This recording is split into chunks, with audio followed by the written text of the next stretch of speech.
Welcome back to the channel. I've got two edits for you this week. This image of Sarah's from the northwest coast and one of mine from the south coast. Now what's interesting in this video is that these photographs require two completely different approaches when it comes to editing them.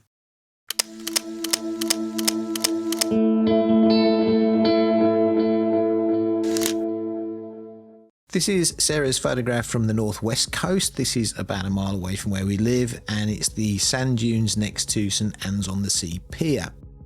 This is the file straight out of camera. This is from a Leica M monochrome, the original CCD version. It's a little bit on the flat side. Now, if you're a subscriber to the channel, you'll know that I start all of my edits off by changing the profile from the standard Adobe profile to one of the profiles in my SilverChrome pack, which I will leave a link to in the description below.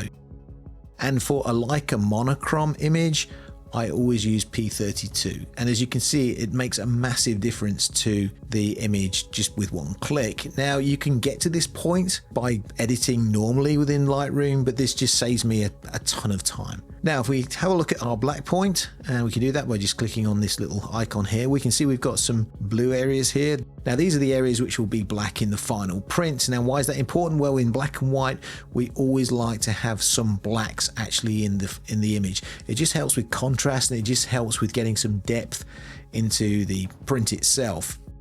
Now, there's a little bit here, as I say, but that's not enough for me. So what we can do is move our black slider to the left, and that blue area will spread. Now, personally, I find this a little bit distracting.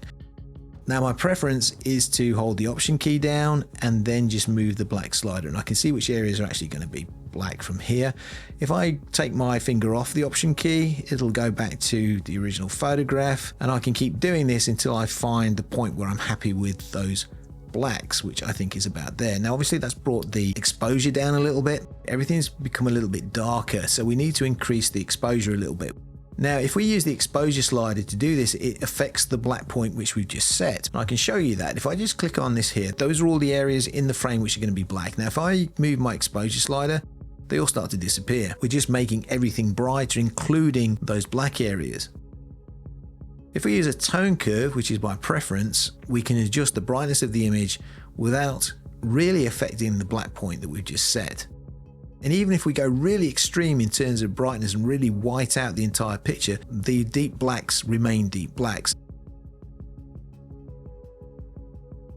Okay, and we can turn that off now because that's quite distracting. So there's our kind of base, there's our starting point now. Now let's have a look at this sky. So I'm going to click on the sky mask. I'm just going to bring my tone curve down. Can you see we've got a gap here? You know, we can close that gap by moving this across, and it immediately gives us some contrast in the sky. And I can further refine that by just playing around with the curve a little bit. Okay, something like that I think is nice. I think it's really good if we turn that off and on. Okay, just in one adjustment, so that looks really, really cool. The problem is, while I'm happy with all of that, the problem is, if we zoom in, it's gone really weird around the grass.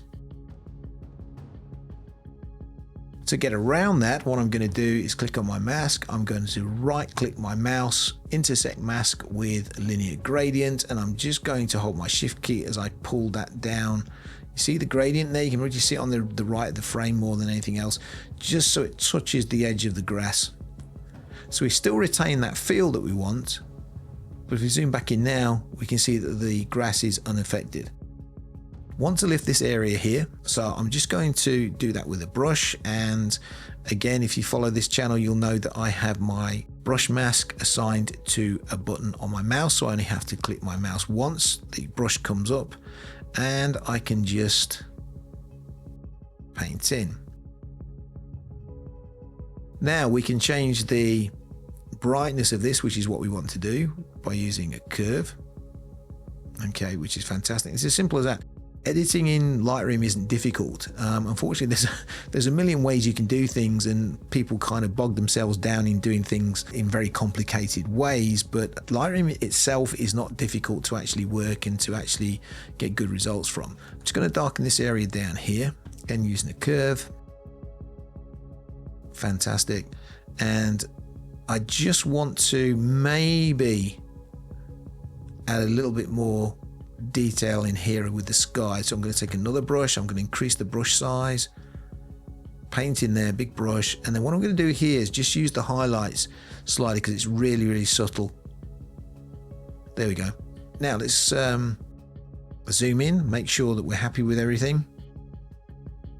There's some dust we need to sort out, and I need to add some grain, but overall I like the look of that. That's really quite nice. So for grain, Sarah likes SilverChrome medium grain. That's what she has on pretty much all of her photographs. And if I zoom in, you can see that it's a really nice subtle grain effect. We can increase and decrease it just with this slider here. I'm going to go for something like that. And then we just need to take care of these dust spots. Just going to go to our little heal tool here, dust. Going to apply it, and those dust spots have gone. I'm quite happy with that. I think that's pretty much done.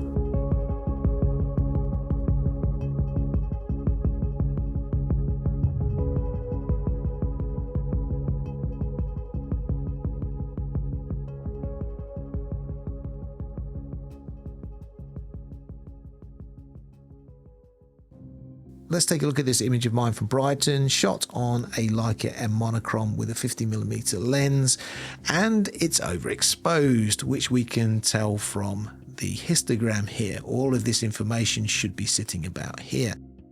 And because the photograph is overexposed, I'm going to be using a different approach and different techniques to what I used in Sarah's photograph.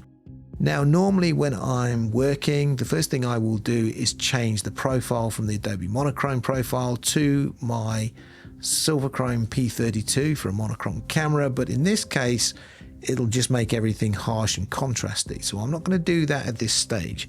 What I need to do is correct the exposure. So to correct the exposure, I'm going to be using the exposure slider, which I don't tend to use very much, but in cases like this, I will use the exposure slider to correct it.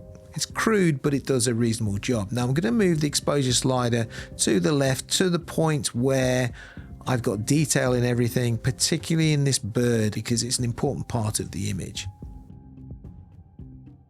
Okay, now we've done that, I can change my profile to P32 and I can carry on with the edit as I would do normally. So I'm just going to crop the image. I just want that horizon line to be straight, otherwise I won't sleep at night. And I'm just going to tighten the composition up a little bit. If you're like a rangefinder user, you will know that what you see in the viewfinder isn't always what you get in the file. I'm just going to make sure that these two, this structure to the edge of the frame and this structure to the edge of the frame, are about the same, and I'm going to move the composition up a little bit or down a little bit so that that horizon line sits on the third. And that's much better. Okay, so let's carry on with the edit as I would do normally. So I'm going to go to my black slider, hold down my option key and see where the blacks are sitting. Because it was overexposed, I can push this a long way and immediately look at the difference. Now let's look at refining the image.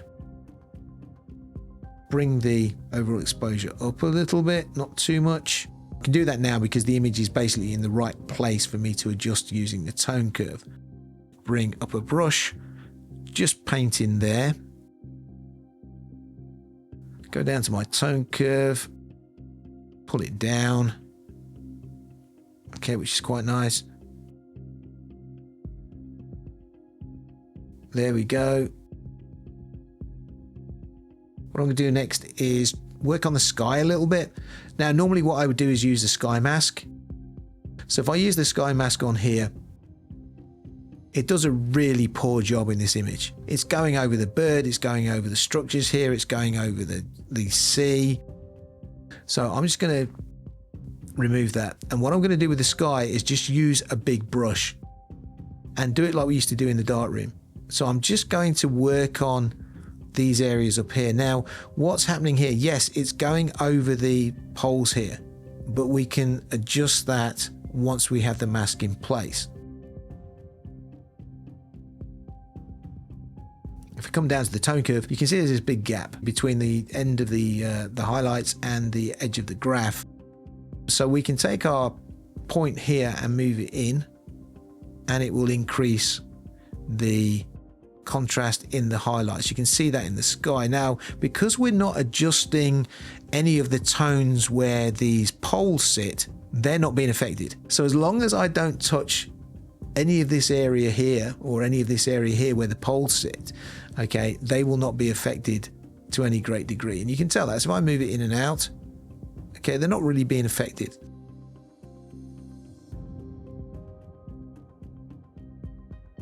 So that's okay. I'm quite happy with that. The sky wasn't anything majorly spectacular. It was just a hazy sky. So now I'm just going to take a small brush and I'm going to paint over this horizontal line here, this where this concrete is. Now look at our histogram. We've got no information here. Okay, so we can bring that in and look at the difference. Okay, let's do the deck chairs. I'm only interested in dealing with the highlights side of things here. We can add contrast just by working with the highlights. And again, look, we've got a gap here. So we just pull that in.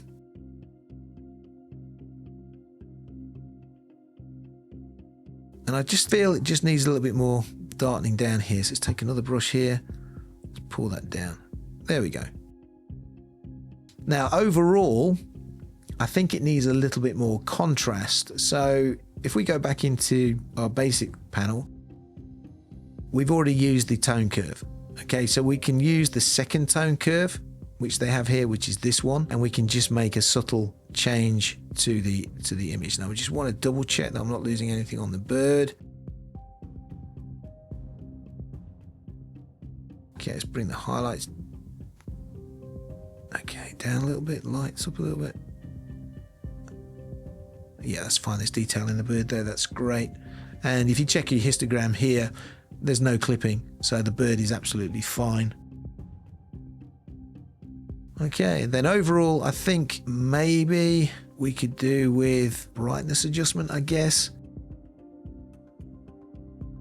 Okay, and I think I'm pretty happy with that. Okay, so we need to get rid of all this dust. Let's get into the dust section. Let's apply. See what a mess it makes of this. Actually, I think it'll do a really good job. Okay, here we go. And yeah, it does a fantastic job. Look at that. Let's close it. Oh, that's amazing. Actually, that really is quite something. And then we're just going to add some grain. I'm going to go with fast grain here, but I'm going to back it off. Okay, to give a little bit of texture to it. I'm really happy with that. I think that's pretty much done.